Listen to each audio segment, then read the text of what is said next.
The dining room inside the Ashford estate looked as though it had been prepared for a celebration.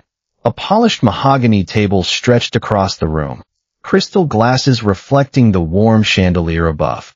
Roasted chicken, fresh vegetables, homemade bread, soup still steaming. Enough food for 6 people.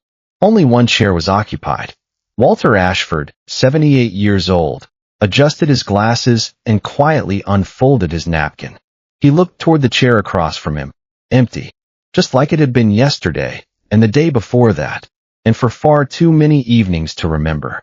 He smiled to himself with the kind of grace loneliness teaches people. "Well," he murmured, "at least someone keeps setting the table for hope." Just as he reached for his spoon, the doorbell rang. Walter looked toward the hallway, surprised. His housekeeper had already gone home. He stood carefully, his joints protesting the movement, and walked to the front door.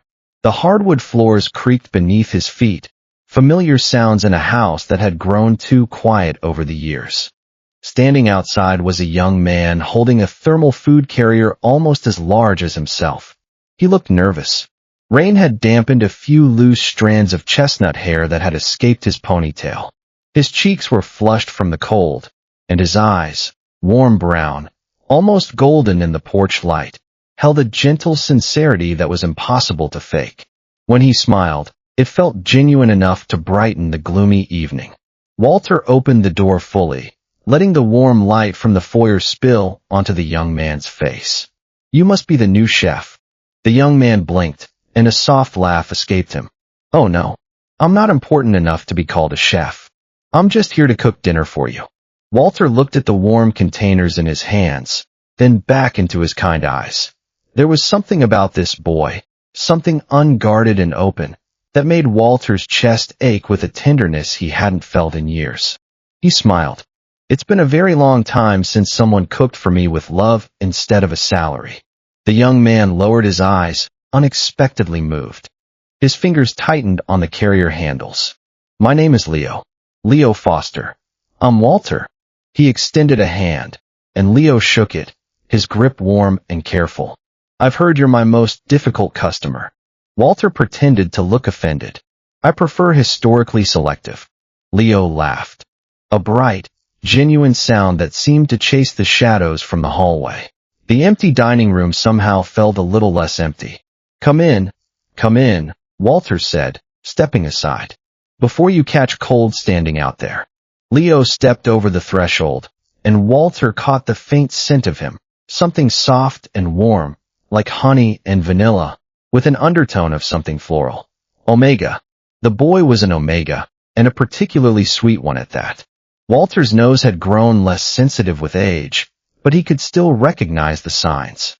Leo's scent was gentle, comforting, the kind that made people want to protect him, the kind that made alphas take notice. But Walter also noticed something else, a faint trace of anxiety beneath the sweetness. The boy was nervous, and not just about cooking. Leo Foster was 24 years old. During the day, he worked in a small family-owned diner on the edge of Seattle. At night, he often prepared healthy meals for elderly clients recommended by local physicians. Not because it paid well, it didn't, but because Leo had lost his grandmother 2 years earlier. Ever since then, he found himself unable to ignore elderly people living alone. His co-workers teased him constantly. "You adopted half the city's grandparents." Leo always answered the same way. "They're easier than dating." He wasn't entirely joking. He was warm, funny without trying, hopelessly clumsy, and completely incapable of cooking without humming softly to himself. It was a habit he'd picked up from his grandmother. She used to sing old folk songs while she stirred pots on the stove, and Leo had absorbed the rhythm of it without even realizing. Walter noticed it almost immediately. "You sing while chopping carrots." Leo looked embarrassed, his cheeks flushing a delicate pink. "I forget I'm doing it. It reminds me of my wife." Walter paused, his expression flickering with old grief. "I'm sorry." Walter smiled gently. "Don't be. Memories deserve music." Leo's eyes softened. "What was her name?" "Eleanor." Walter's voice was quiet, reverent. "She used to sing too.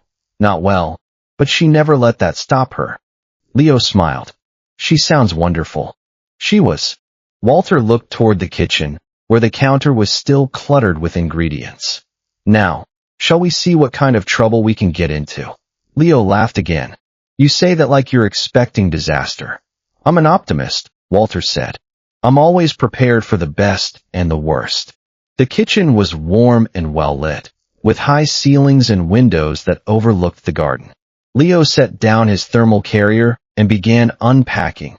Fresh vegetables, herbs, a container of homemade stock, and a carefully wrapped bundle of crusty bread. Walter leaned against the counter, watching him move. You bring your own ingredients? I like to know where everything comes from, Leo said, already reaching for a knife.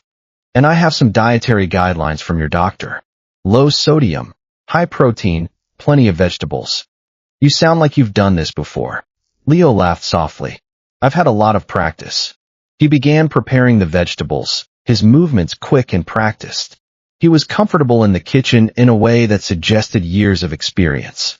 Walter noticed the way he handled the knife, confident but careful, never rushing. But he also noticed the way Leo's scent intensified when he was focused. The honey and vanilla became richer, more inviting. It was the kind of scent that would drive any alpha crazy. Walter was too old for such things, but he wasn't too old to understand what it meant. Leo wasn't just a kind young man cooking for the elderly. He was also a young Omega in a world that didn't always treat Omegas kindly. Every alpha who caught his scent would want to claim him, protect him, own him. And yet Leo showed no signs of fear. He moved through the kitchen with an easy grace, humming under his breath, occasionally glancing up to smile at Walter. Your son, Leo said suddenly. He's an alpha, isn't he? Walter blinked. How did you know? Leo shrugged, his cheeks darkening. The house smells like him. Strong alpha scent. Pine and something metallic, like rain on steel. Walter raised an eyebrow. You have a keen nose. I pay attention to things. Leo returned to his chopping. It's a survival skill. Walter didn't press further, but he filed the observation away. Upstairs, hundreds of feet above downtown Seattle, Julian Ashford stood inside a glass conference room overlooking the city skyline. 36 years old, founder and CEO of Ashford Technologies, one of the youngest self-made millionaires in the state. His calendar was scheduled in 15-minute blocks. His assistant once joked that breathing should probably be added as a recurring appointment. He wasn't entirely wrong. Since losing his mother 4 years earlier, Julian had done what he understood best. He worked longer, harder, more efficiently. He convinced himself that success was another language for love. His father never had to worry about money, medical bills, house repairs, private nurses. Everything was taken care of. Surely that meant he was taking care of his father. His phone vibrated. Dad. He declined the call automatically. A text appeared seconds later. Busy, he replied. Meeting. Walter answered with only one word. Always. Julian stared at the message for a moment, then turned back to the presentation. His alpha instincts stirred beneath his skin, urging him to check on his sire, to protect the pack. He ignored them. He was good at ignoring them. Meanwhile, inside the Ashford kitchen, Leo had somehow created complete chaos in less than 20 minutes. He opened one cabinet. 3 bowls fell out. He caught 2. The third bounced harmlessly across the floor. Walter peeked around the corner. I've seen military operations with less excitement. Leo laughed nervously. I promise I'm usually better than this. Have you already broken anything? No. Walter smiled. Excellent. At that exact moment, Leo reached for the seasoning. His elbow bumped an entire glass container of salt. It tipped, then emptied itself spectacularly across the cutting board. The vegetables disappeared beneath what looked like a small snowstorm. Leo froze. Oh. Walter stared for 2 seconds, then said very seriously, Were you planning to preserve me for the winter? Leo covered his face. I am so sorry. I've never done that before. Walter burst into laughter. I certainly hope not. I'd be impossible to chew. Leo laughed too, his shoulders shaking with helpless amusement. Together, they spent several minutes rescuing perfectly innocent carrots from an unnecessary avalanche of salt. Dinner finally reached the table. Simple, healthy, and homemade. Walter tasted the soup, closed his eyes, then quietly set down the spoon. Leo immediately panicked. Is something wrong? No.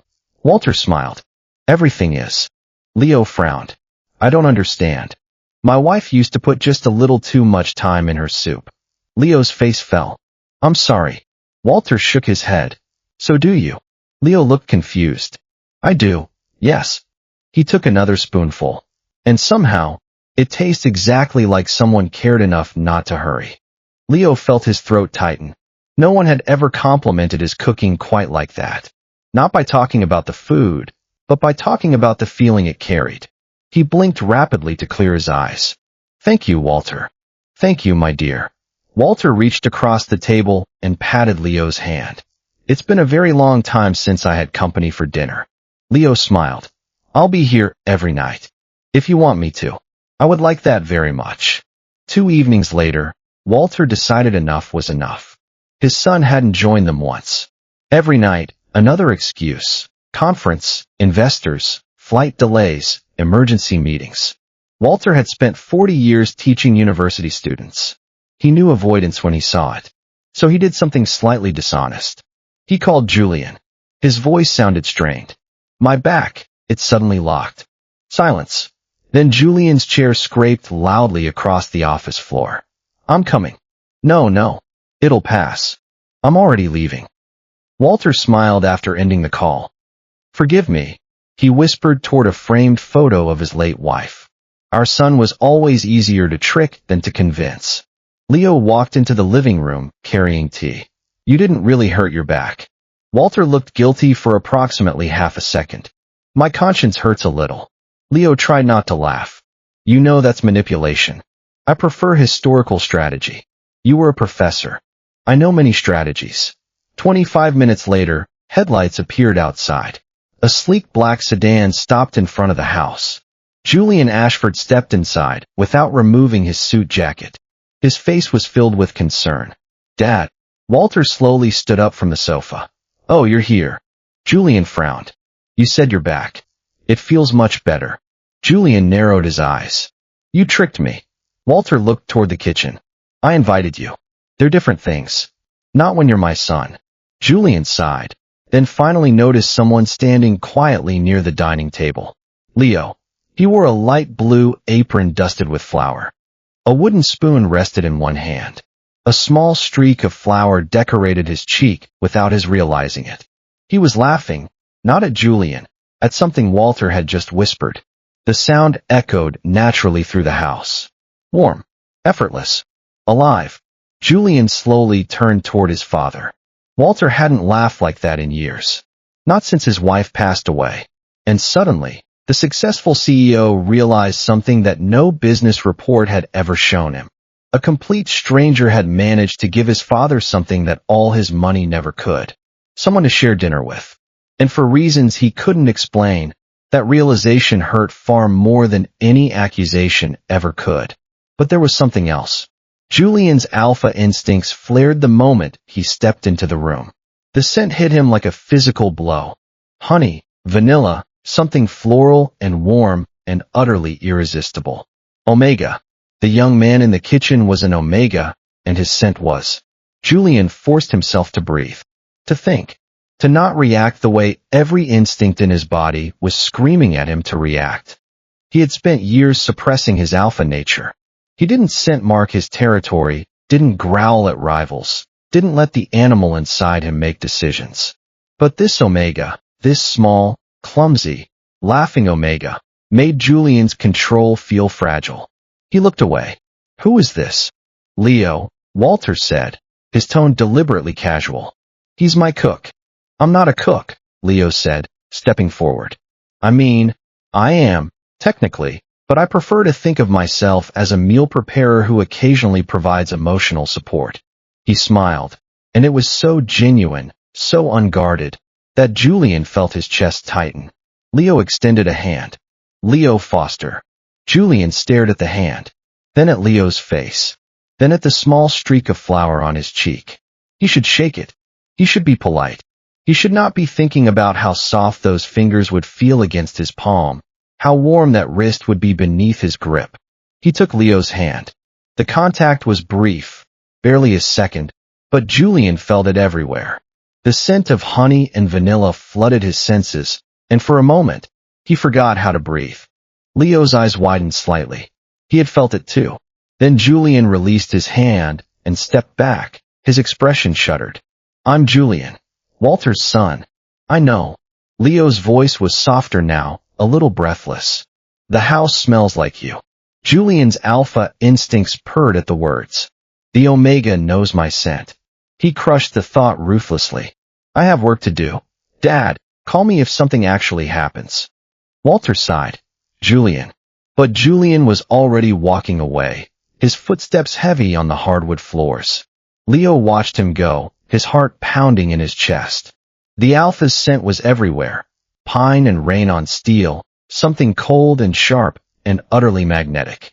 It made Leo's Omega instincts stir in ways he hadn't felt in years. He forced himself to look away, to focus on the vegetables on the counter, to ignore the way his hands were trembling. Walter cleared his throat. "Well, that went better than expected." Leo blinked. "Better." At least he stayed for more than a minute. Walter smiled knowingly. "Progress, my dear. Progress." The pattern continued. Leo arrived at the Ashford estate every evening, and every evening, Julian found a reason to disappear. He would enter through the front door, ask his father if he had eaten, nod when Walter said yes, then escape to his study with a phone already pressed to his ear. Leo noticed the pattern by the third night. He also noticed the way Julian's eyes lingered on him for just a moment too long.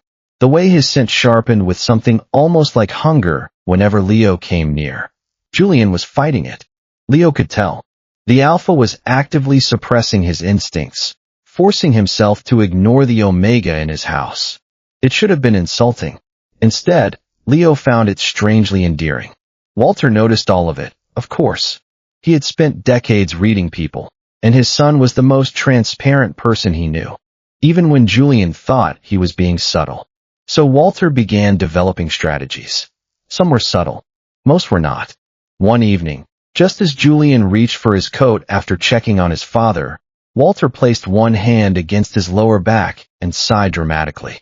Julian stopped. Leo, rinsing plates in the kitchen, looked over his shoulder. Walter saw Leo looking and winked. Julian did not see the wink. "Dad," Walter gave a brave little smile. "Nothing. Just age, reminding me it has a membership card." Julian set his briefcase down. Walter's eyes flicked toward the dining room. Leo immediately understood. 5 minutes later, Julian was seated at the table with a bowl of vegetable stew in front of him, looking like a man who had been ambushed by dinner. Walter ate happily. Leo pretended to be very interested in folding napkins. Julian took a bite, then another. He didn't say anything, but Leo caught the way his expression shifted, the slight softening around his eyes, the barely perceptible relaxation of his shoulders. "It's good," Julian said quietly. Leo's heart leaped. "Thank you. Surprisingly good." Walter snorted. "Julian." "What?" "I'm surprised. I didn't know you could cook." "I'm full of surprises." Leo smiled. "That's the second one." Julian looked at him. Really looked. And Leo felt the weight of that gaze like a physical touch. Alpha eyes, dark and intense, studying him as if he were a puzzle to be solved. Leo looked away first, his cheeks flushed. The next night, Walter escalated. Julian arrived late again, kissed the top of his father's head, and tried to leave after exactly 7 minutes. The front door would not open. Julian tried the handle once, then again. Walter looked up from his chair with remarkable innocence. "How strange. I think the lock is broken." Leo stood near the stove and immediately turned away so Julian would not see his smile. Julian looked at the door, then at his father, then at Leo's shoulders, which were trembling with suppressed laughter. "The lock is not broken." Walter blinked slowly. "At my age, one never knows." Julian reached above the frame, found the small brass latch Walter had quietly turned, and unlocked it. Leo coughed into a dish towel. Walter sighed. "History will remember me as misunderstood." Julian should have been annoyed. Instead, For one brief second, he almost smiled. That was happening more often around Leo. Almost smiles. Quiet glances he looked away from too quickly. Leo never tried to pull him into conversation. He didn't ask why Julian worked so much, or why his father seemed loneliest whenever Julian was standing right in front of him. He simply cooked, hummed under his breath, dropped spoons at least twice a week, and somehow made the house feel less like a museum. And he always smelled like honey and vanilla. Then one night, Leo found something he could not ignore. Julian's car was parked outside with the driver's door half open. He had rushed in after a call from Walter, leaving his briefcase and an empty coffee cup on the passenger seat. Only coffee. No lunch wrapper. No water bottle. No evidence that the man had eaten anything substantial all day. Leo's omega instincts flared with concern. He's not taking care of himself. The next evening, he packed a turkey sandwich, an apple, and a small container of soup. He carried them outside while Julian was upstairs with Walter and placed the bag carefully on the driver's seat. No note. No name. Just food. The next morning, the empty container appeared washed and stacked on the kitchen counter. Leo said nothing. Julian said nothing. So Leo did it again. And again. Sometimes a sandwich. Sometimes pasta. Once a blueberry muffin that had collapsed in the middle but still tasted wonderful.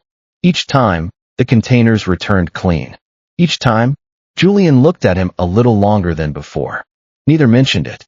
But something began moving between them in the quiet. A strange, tender language made of meals left in cars and dishes returned without words. Walter, of course, noticed everything. He said nothing, which for him was extremely suspicious.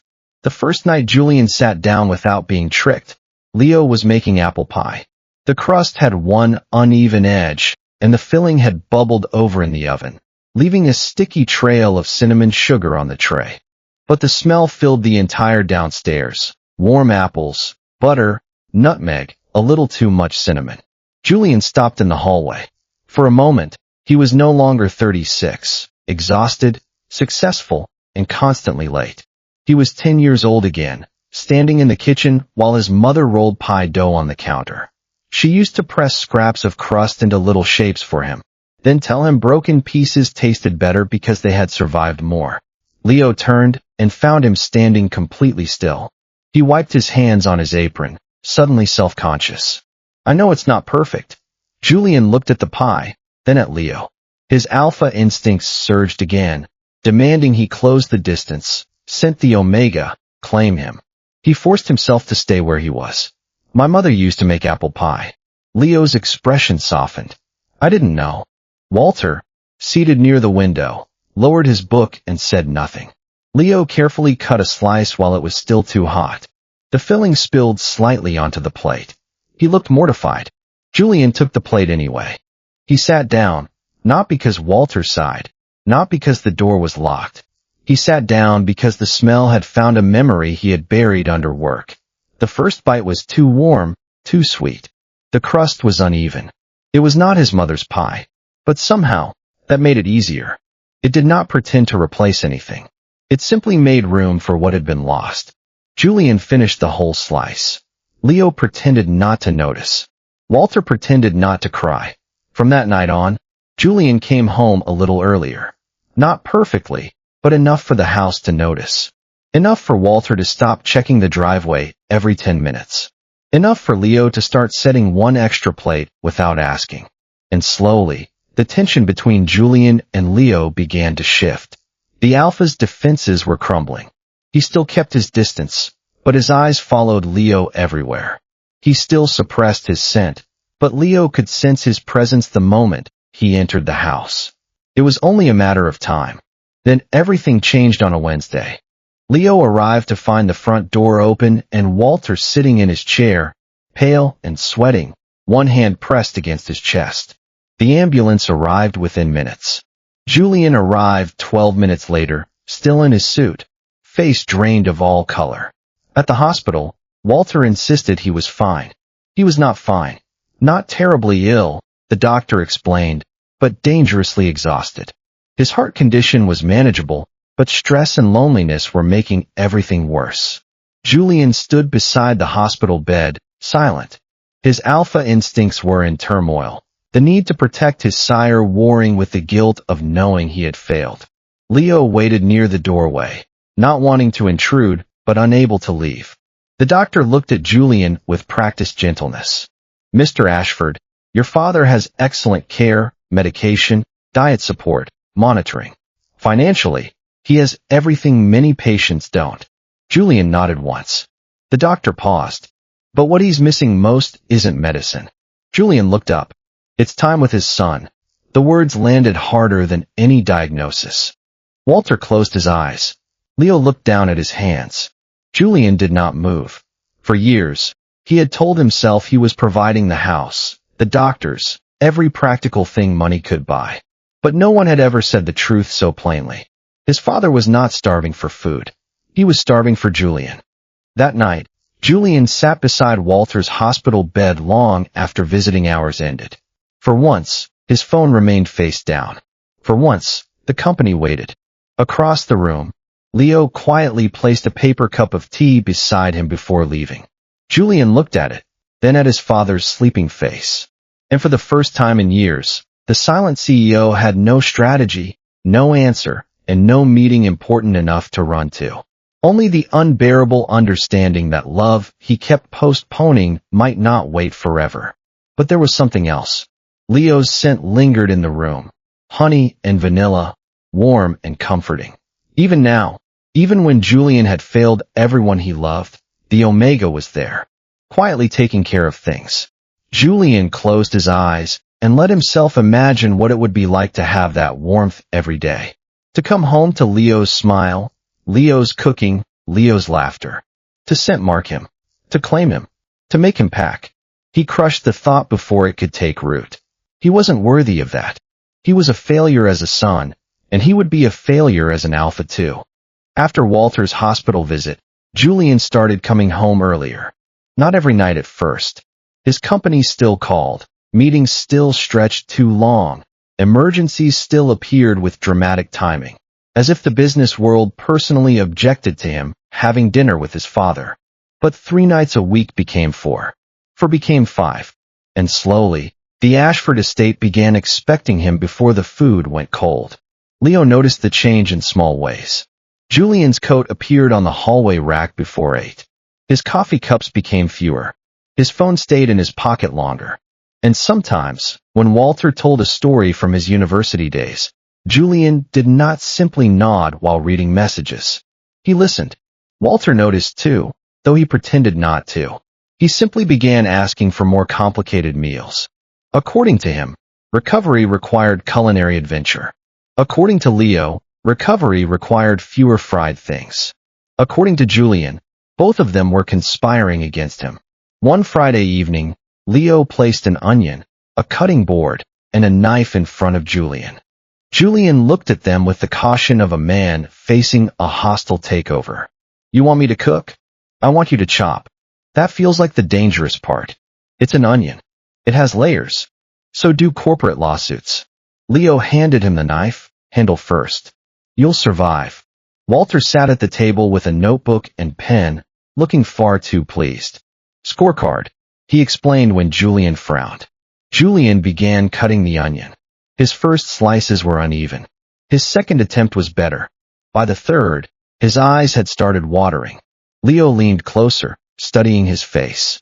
Are you remembering your mother? Julian blinked hard. Or your fingers? Walter burst out laughing. Julian looked down at the knife, then at the onion. At this point, both are at risk. Leo took his hand gently and adjusted his grip. The contact was brief, practical, completely innocent. Still, Julian went still. Leo's scent flooded his senses, and his alpha instincts screamed at him to pull the Omega closer, to press his nose into that soft neck. He pulled away abruptly. I'm fine. Leo's expression flickered with hurt, quickly masked. Okay. Julian saw it. The way Leo's shoulders curved inward, the way his scent dimmed with rejection. His alpha instincts howled at the damage he'd done. He couldn't fix it, not without making it worse. At dinner, Walter sampled Julian's vegetable stew with great seriousness.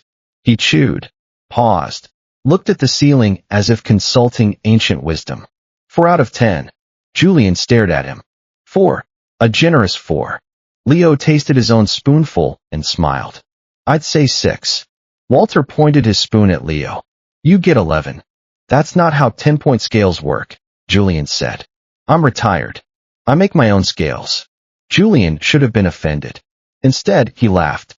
A real laugh, quiet, surprised, and so unfamiliar in that dining room that Leo looked up immediately. For a second, Leo saw the man beneath the title. Not the CEO. Not the son carrying guilt like a second suit jacket. Just Julian. Tired, handsome, awkward with onions, and finally present.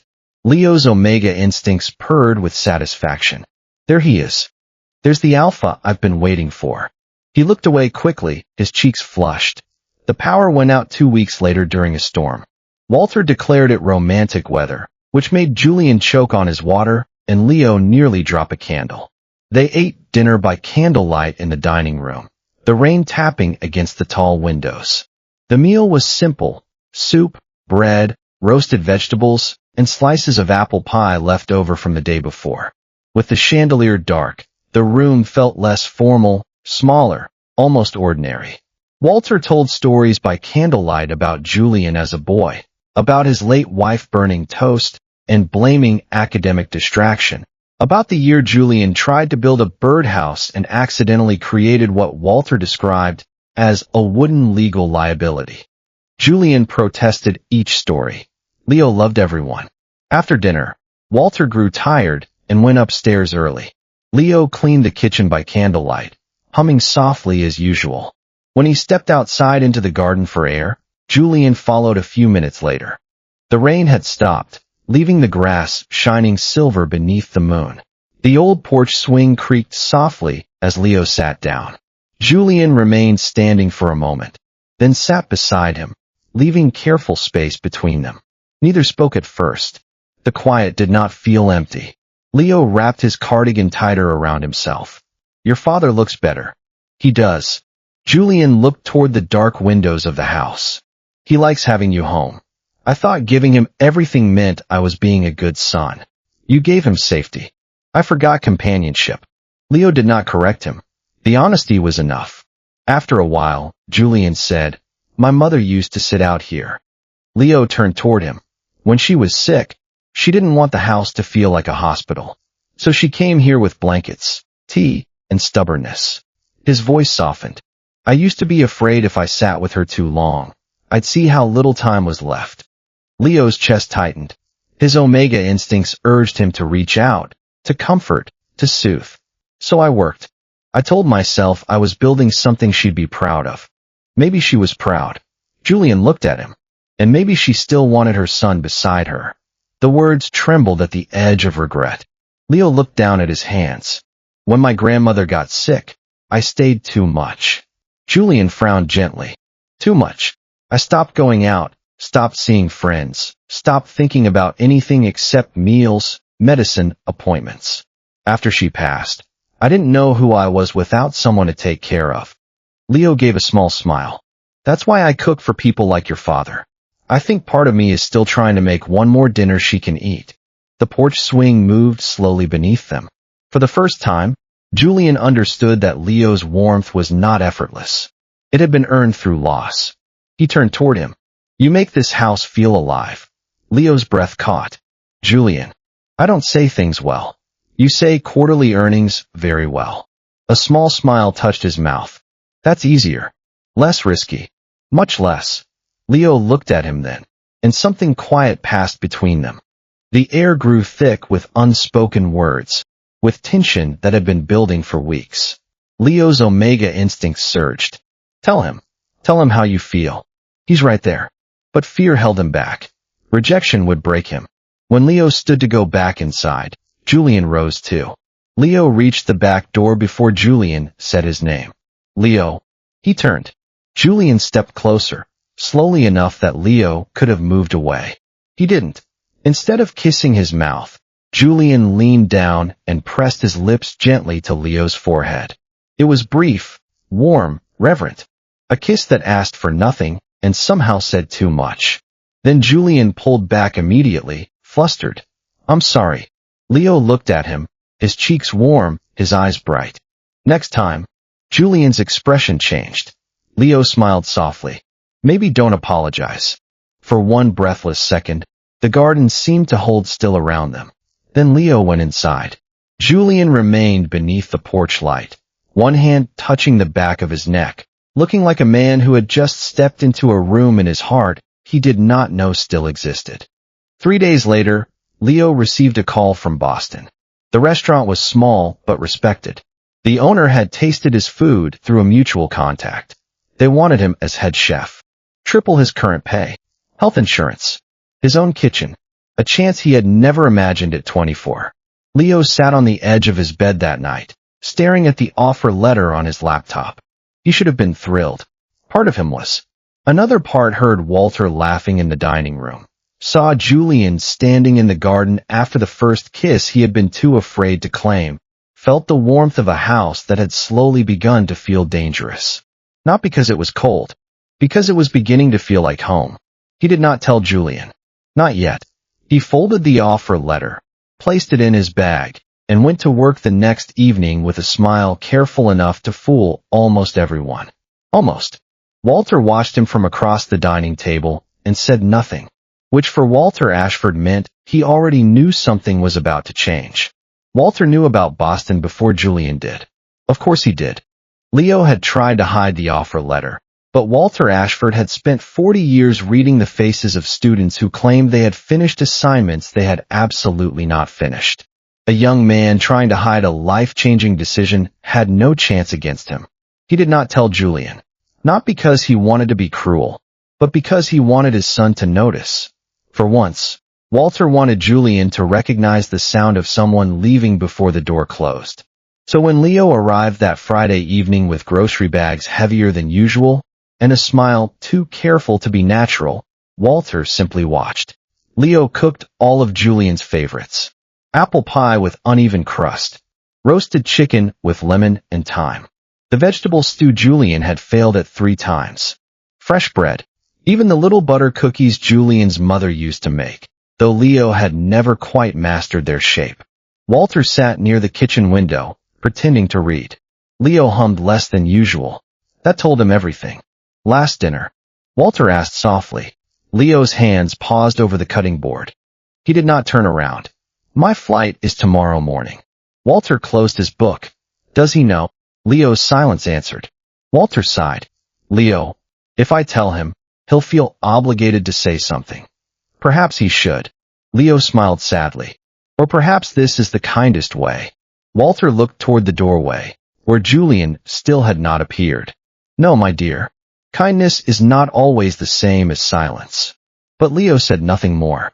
He only returned to the stove, stirring the soup with eyes that shone too brightly in the kitchen light. Julian found out by accident. At 8:12 p.m., while standing in an executive elevator downtown, he opened a message from Walter. It contained a single photo.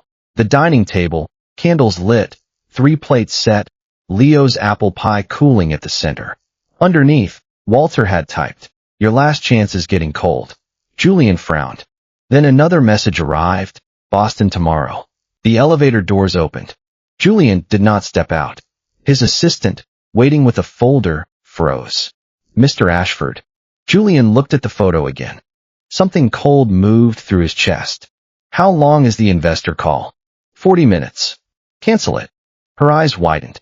With respect, we can't. We can. He was already moving. For once, the company did not get the last word. By the time Julian reached the estate, rain had begun falling softly over the driveway. He entered through the front door, without his usual composure. The dining room was quiet. The candles had burned low.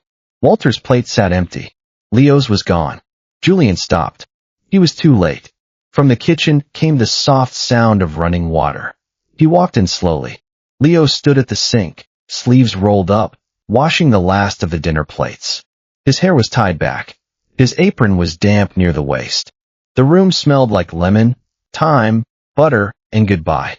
He did not turn at first. I saved you pie, he said quietly. Julian stood beside the island. How long were you going to let me not know? Leo's hands stilled in the water. Then he continued washing. Until tomorrow morning. That feels unfair. So does asking me to stay when you haven't asked yourself what you want. Julian had no answer, because Leo was right. Leo handed him a towel without looking at him. Julian took it. For several minutes, they washed dishes together in silence. Leo rinsed. Julian dried.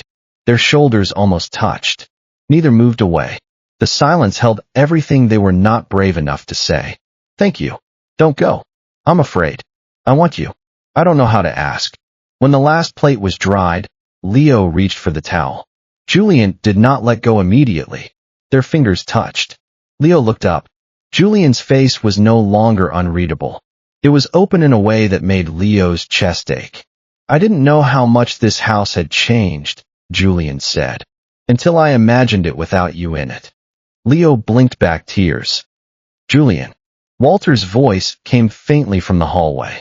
I am going to bed now. Because unlike some people, I know when to leave a room. Leo laughed through a tear. Julian closed his eyes briefly. My father is impossible. He's usually right. Unfortunately.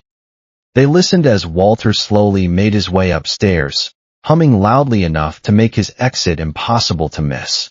Later, Julian walked Leo to the front gate. The rain was light now, more mist than storm. Garden lights glowed along the path. At the gate, Leo stopped. Julian stopped with him. Neither wanted to open it. For once, Julian did not hide behind restraint. He reached for Leo's hand. Leo looked down at their joined fingers, then back at him. Julian's thumb moved gently across his knuckles. No apology this time. No hesitation. He leaned in slowly, giving Leo every chance to step away. Leo didn't. Their kiss was soft at first, careful, then deeper, warmer, filled with all the words that had been gathering between them for weeks. It tasted faintly of rain and apple pie and the kind of longing neither of them had expected to find in a house built around absence. When they finally pulled apart, Leo rested his forehead against Julian's chest. Julian wrapped his arms around him. Not to keep him, just to hold him while he still could. Julian's alpha instincts were roaring now, demanding he scent mark the Omega, claim him, make him pack. He forced himself to stay still. Leo. I know. Leo's voice was muffled against his chest. I'm leaving tomorrow. I don't want you to go. Leo pulled back, his eyes wet. Then tell me to stay. Julian's throat tightened. I can't. Why? Because Boston is your dream. Julian. If you stay for me, you'll resent me one day. And I can't. He broke off, his voice cracking. I can't lose you that way. Leo stared at him. So you'd rather lose me now? I'd rather you have everything you want. Leo shook his head, tears spilling down his cheeks. You're an idiot, Julian Ashford. I know. An absolute idiot. I know. Leo kissed him again, fierce and desperate, and full of everything he couldn't say. Then he pulled back, wiping his eyes with the back of his hand. Call me when you land, Julian said. Leo laughed bitterly. You'll answer? Even if I'm in a meeting. That sounds serious. It is. The boarding reminder flashed on the terminal screen behind Leo. Leo took his suitcase. Then, before he lost courage, he walked inside. Julian watched until the doors swallowed him from view. Only then did he let himself lean against the car. The airport noise moved around him. Planes took off. People arrived and left. And Julian Ashford, who had spent years believing love meant providing everything, finally understood that sometimes love meant opening your hand even when the person you loved was walking away. For 3 days after Leo left, the Ashford estate became quiet again. Not the peaceful kind of quiet. The old kind. The kind that sat in corners. The kind that made the dining table look too long. Walter still ate dinner downstairs, but he took longer with each bite. Julian came home on time, exactly as he had promised himself he would. Yet every room reminded him of what had changed and what he had allowed to leave. Leo's apron was gone from the hook near the pantry. No soft humming came from the kitchen. No sandwich appeared in his car. No one dropped spoons and apologized to the spoons afterward. On the fourth night, Julian stood at the stove trying to reheat soup Leo had frozen for Walter before leaving. He burned the bottom. Walter tasted it anyway, then placed his spoon down with great seriousness. 3 out of 10. Julian stared at the bowl. That seems generous. It is. Grief gets 1 sympathy point. Julian almost smiled. Almost. Walter watched him for a long moment, then slowly reached into the pocket of his cardigan and pulled out an old envelope. The paper had yellowed at the edges. Julian saw his mother's handwriting before Walter even spoke. His chest tightened. What is that? Walter placed it on the table. Something your mother wrote years ago.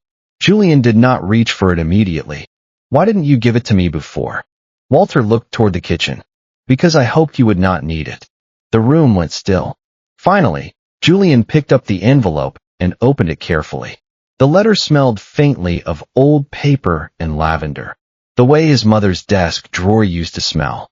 His hands trembled as he unfolded it. My dear Julian, if your father has given you this letter, it means he has probably tried subtlety and failed. Do not blame him. He was never very good at subtlety, although he remains convinced otherwise.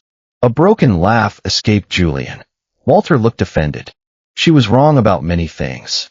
Julian kept reading. You have always believed love should be useful. You fixed broken things before anyone asked. You worked harder when you were frightened. You tried to protect people by becoming impossible to need. His vision blurred. But one day, my son, you may meet someone who does not need your money, your house, or your perfect answers. Someone who brings laughter back into the rooms you forgot were empty. Someone who makes the kitchen feel alive again. Julian stopped breathing. Leo. His flour-dusted cheek. His hands around a warm mug. His laughter echoing under candlelight. If that day comes, do not let him walk away simply because you were too busy to understand what was standing in front of you. Let work wait. Let pride wait. Let fear wait. But do not let love wait forever. Julian pressed the page to his mouth as tears finally fell. For years, he had missed his mother in silence. Now her words had found the exact place he was most broken. Walter's voice softened across the table. I'm old. Julian looked up through tears. Walter smiled gently. But I'm not so old that I don't know when my son is in love. Julian wiped his face with one hand. He has a life in Boston. Yes. A dream. Yes. I can't ask him to give that up. Walter leaned back. Then don't. Julian frowned. Walter pointed toward the kitchen. Go there with something better than a request. What? A meal? Walter looked at the burned soup on the stove. Preferably not that one. For the first time in days, Julian laughed. It cracked through the grief like light through a window. Then he stood. He did not call Leo or text him. He did not ask if Leo wanted him to come. Some things were too important to send through a screen. He went into the kitchen, opened the notebook where Leo had written simple recipes for him, and chose the easiest one. Chicken stew. For ingredients he understood. Free he did not. He cooked slowly, terribly, honestly. He burned one edge of the vegetables, added too much salt, forgot the parsley, packed the result into a small food container anyway. At dawn, he drove to Boston. Leo's first week at the Boston restaurant was everything he had hoped for and everything he feared. The kitchen was fast, bright, demanding, and alive with noise. He had his own station, his own knives, his own team looking to him for decisions. He should have felt only proud. And he did, mostly. But every time he tasted soup, he thought of Walter. Every time someone complimented his pie, he remembered Julian eating in silence like the first bite had hurt him. Every night after closing, he nearly called, then stopped. He had chosen this. Julian had let him. Maybe that was love. Maybe that was goodbye. On Friday night, Leo finished his shift just after 11. His hair was tied messily beneath a cap. His chef's coat smelled of butter, herbs, and exhaustion. He stepped out the back door into the cool Boston air and froze. Julian stood beneath the alley light. No suit, no driver, no flowers, just a dark coat, tired eyes, and a small food container held carefully in both hands. Leo stared at him. Julian. Julian smiled nervously. For the first time, he lifted the container. I cooked by myself. Leo's hand flew to his mouth. Julian stepped closer, but not too close. I didn't come to ask you to leave Boston. Leo's eyes filled instantly. I didn't come to make your dreams smaller. He looked down at the container. I came because you spent weeks cooking for my father, for me, for a house that had forgotten how to be warm. His voice softened. And I wanted just once to be the person who brought food to you. Leo took the container with trembling hands. The lid opened with a small click. The stew inside was not beautiful. The carrots were uneven. One corner looked slightly burned. The color was questionable. He could see too much salt clinging to the potatoes. Julian looked mortified. I know it's not good. Leo picked up the spoon. Don't say that. I tasted it in Connecticut. It was aggressive. A laugh broke through Leo's tears. He took one bite. It was too salty. A little smoky. The chicken was dry. The vegetables were soft in places and stubborn in others. And still, tears spilled down his cheeks. Julian's face fell. That bad? Leo shook his head quickly. It's good. Julian gave him a look. You're lying. No. Julian. Leo laughed and cried at the same time. It's the best thing I've eaten all week. That is impossible. No, it isn't. He looked down at the messy, imperfect stew, then back at Julian. It's the best because someone cooked for me. Julian's eyes shone. His alpha instincts surged, demanding he hold the omega, scent mark him, never let him go. For a moment, neither moved. The alley behind the restaurant was cold, ordinary, and badly lit. Not romantic by any reasonable standard. But Leo had never felt more loved. Julian took one careful step closer. I don't know how to do this perfectly. Leo smiled through tears. You're not supposed to. I don't know how to love someone without trying to schedule it. Then don't schedule it. I don't know if Boston and Seattle can work. We don't have to know tonight. That answer seemed to loosen something in Julian. Leo held the container against his chest. Are you staying? Julian looked at him.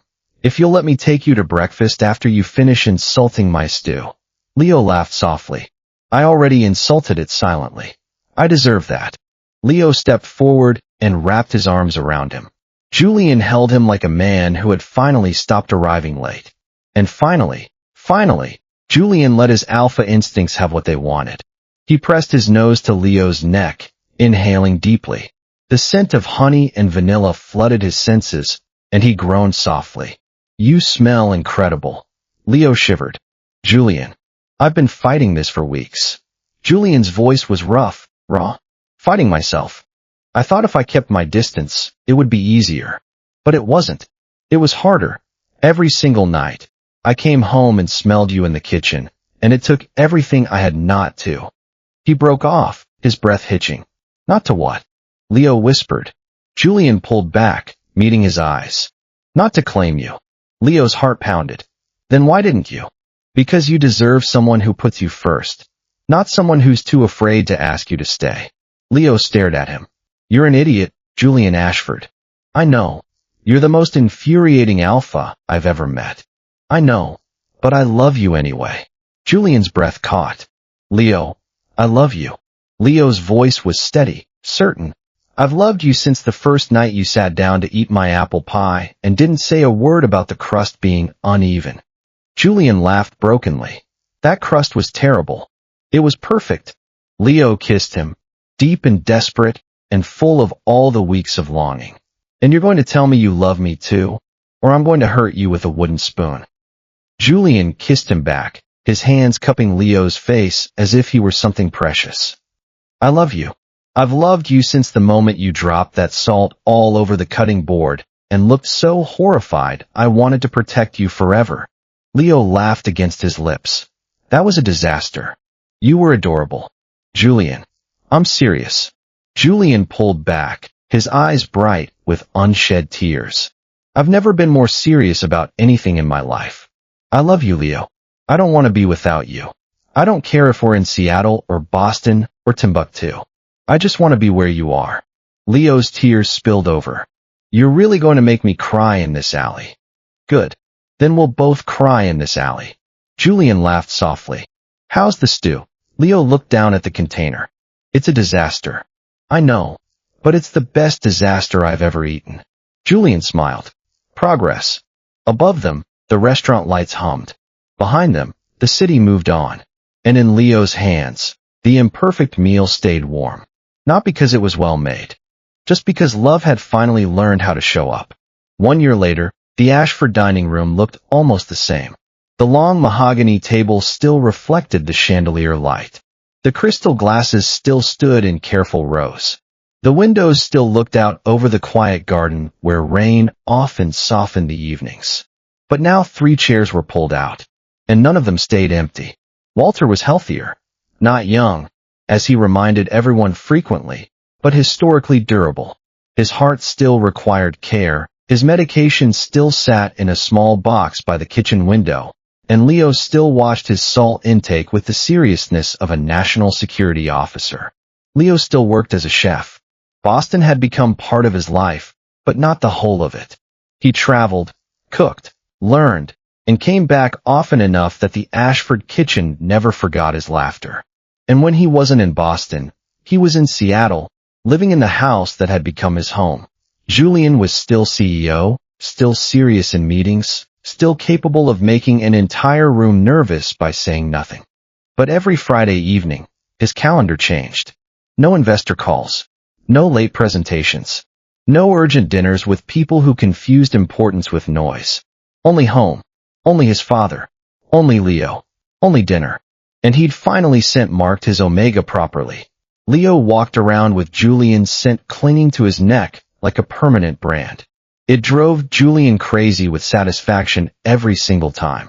That Friday, Julian stood at the stove wearing an apron Leo had bought him in Boston. It said, "I read the recipe."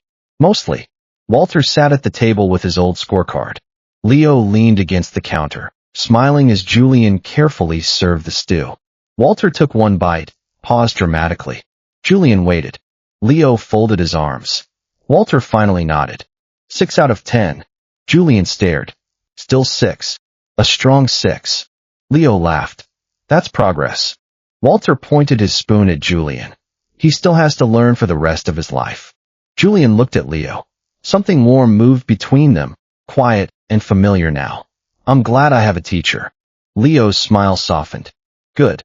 Because you still cut onions like they personally betrayed you. Walter laughed so hard he had to set down his spoon. Julian tried to look offended, failed. Outside the window, evening settled gently over the garden. Inside, the kitchen glowed with warm light.